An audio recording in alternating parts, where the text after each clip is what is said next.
যাদের উপর দেশ রক্ষার দায়িত্ব এবং যারা জনগণের নিরাপত্তা সুনিশ্চিত করবে সেই বিএসএফ জওয়ানরাই মাফিয়ার রূপ ধারণ করল। দেখুন এই বিস্তারিত রিপোর্টে।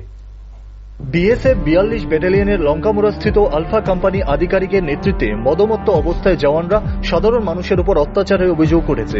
জানা যায়, বুধবার সকালে রাস্তায় বসে কথা বলছিলেন গ্রামের অনেক মানুষ মিলে। তখন শঙ্কর দাস ও দিলীপ দাস সহ আরো কয়েকজনকে মারধর করে বিএসএফ এর ওই আধিকারিক।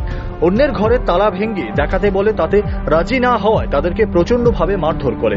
শঙ্কর দাসের হাতে লাঠি দিয়ে প্রচন্ডভাবে আঘাত করা হয়। পাশাপাশি দিলীপ দাসের মাথায় আঘাত করলে সেই আঘাত তার কানের মধ্যে লাগে এবং কান দিয়ে প্রচন্ড রক্তক্ষরণ হতে শুরু করে।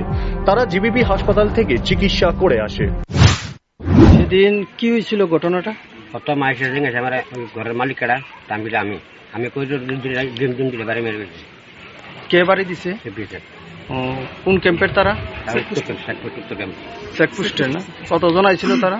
আছে 8-10 জন। 8-10 জন আইছে না? তো আপনাদেরকে মারার কারণ? উদ্যুদি স্যার। উদ্যুদি? আচ্ছা আচ্ছা আচ্ছা।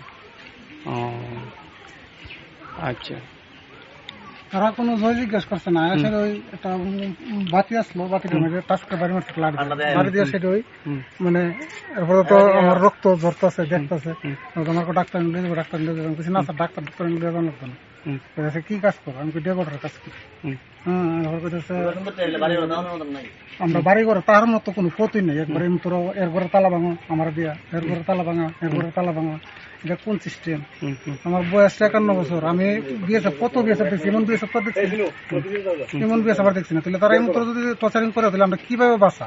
আমরা তো বাঁচার রাস্তা আছে না, কোন আমরা বাঁচানোর কোন রাস্তা নেই না। এই এলাকার মধ্যে তো আগেও বিএসএফ আসিল না? বহুত বিএসএফ দেখছি। তারা কি এই ধরনের আপনাদের কোনোদিন করছে না? কোনোদিন করছেন? কোনোদিন করছেন?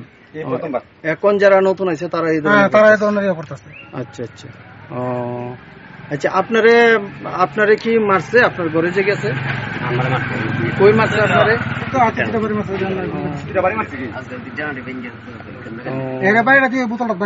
আচ্ছা আচ্ছা আচ্ছা। এই ধরনের ঘটনা এলাকায় প্রচন্ড ক্ষোভের সৃষ্টি হয়েছে ইতিমধ্যে। এলাকাবাসী ওই অভিযুক্ত কোম্পানি কমান্ডেন্টকে অন্যত্র জায়গায় বদলি করার দাবি জানায়। খবর পেয়ে এলাকার বিধায়ক সুদীপ সরকার ঘটনাস্থলে যায়, এলাকার মানুষের সাথে কথা বলেন। তিনি এই ঘটনার তীব্র নিন্দা করেন এবং তিনি জানান, এই ঘটনায় বিএসএফ এর উচ্চ আধিকারিককে জানানো হবে আগামী দিনে। বিএসএফ এর এই তাণ্ডবে এলাকায় আতঙ্কের পরিবেশ ইতিমধ্যে সৃষ্টি হয়েছে। Bureau report, rising Tripura.